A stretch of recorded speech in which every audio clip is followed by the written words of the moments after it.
13 South African National Defence Force members have been killed in escalating conflict in the DRC. So aid agencies have temporarily suspended food deliveries. That's some of what's going on.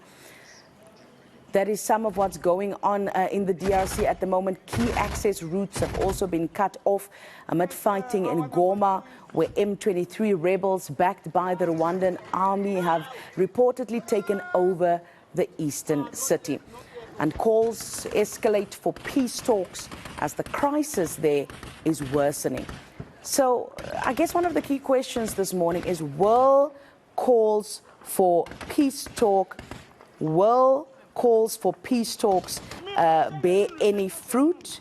We heard the DRC president speaking yesterday as well. Calls from South Africa here that we withdraw our troops. We're hearing allegations of some external forces and other countries funding this war as well, funding the M23 rebels. What does all of this mean for our economy? What does all of this mean in terms of international relations?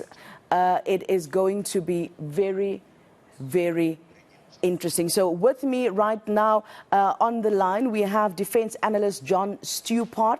We will, of course, also unpack it with Professor of International and Diplomacy Studies at the Thabo Mbeki African School of Public and International Affairs at UNISA, Professor Antoni van Niekerk. Let's start with you, John. Good morning. Thank you so much for joining us on eNCA today.